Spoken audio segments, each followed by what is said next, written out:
Hey everyone, welcome back to Corporate Decoder, the place where we decode the not-so-secret secrets of the corporate world. And don't worry, we'll make sure our decode is a smooth ride.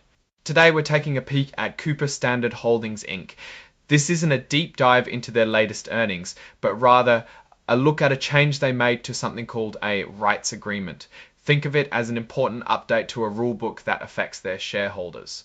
The big news here is that on September 12th of 2025, Cooper Standard decided to extend the life of this agreement. This specific update is an amendment to what they call the Section 382 Rights Agreement. Now, don't let the fancy name scare you. Basically, this agreement is a tool that companies sometimes use to protect themselves from certain tax situations, specifically when a company's ownership changes hands significantly. What they've done is simply pushed back the expiration date of this protective measure.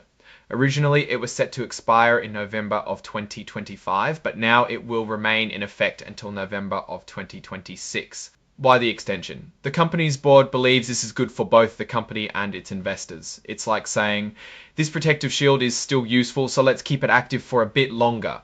This suggests that they might still be concerned about potential takeovers or significant shifts in their stock ownership that could trigger the need for this protection. It's important to remember that Cooper Standard's common stock is traded on the New York Stock Exchange under the ticker symbol CPS. They also have something called preferred stock purchase rights listed on the same exchange. This filing doesn't really dive into the company's financial performance itself, which is a bit disappointing if you were looking for earnings numbers. However, it does confirm that the company has common stock, which represents ownership in the company, and that it has a very small par value, meaning a nominal accounting value assigned to each share. The official document detailing this change is filed as Exhibit 4.1.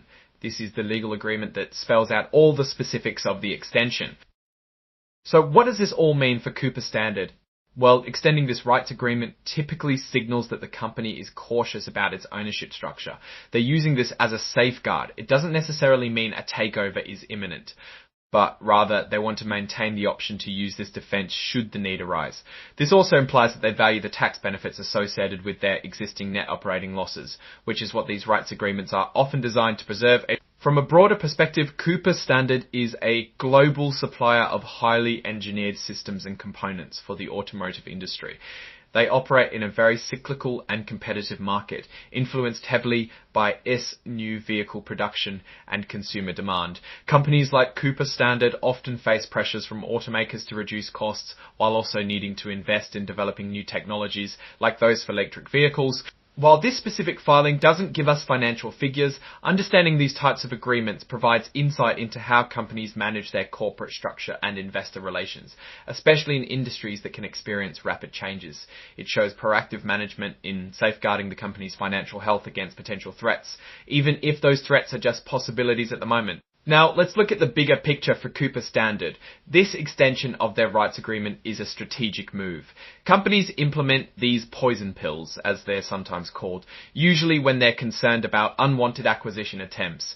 Extending it suggests that management believes the current market conditions or the company's valuation might make it an attractive target, or perhaps they are working through some internal restructuring that they want to protect during this period. The fact that they're keeping this tool active hints at a desire for stability and control over their corporate destiny. It's also worth noting that the original agreement was put in place back in 2022.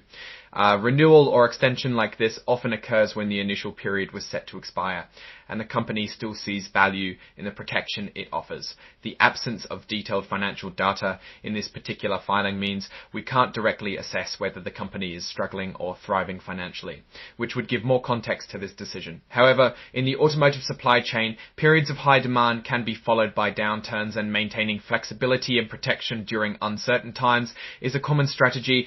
The main takeaway here is that Cooper Standard is taking a step to maintain a certain level of control over its corporate structure. They're saying, in essence, we want to ensure that any major changes in ownership happen on our terms and in a way that benefits the company as a whole. This kind of move is not uncommon, but it does signal a management that is actively thinking about potential risks and is prepared to use the tools at their disposal to mitigate them. Alright, that's our quick decode of this particular filing. What's your take on Cooper Standard's agreement? Does it signal strength or caution to you? Drop your thoughts in the comments below. If you found this breakdown helpful, please give it a thumbs up and subscribe for more regular dives into the corporate world.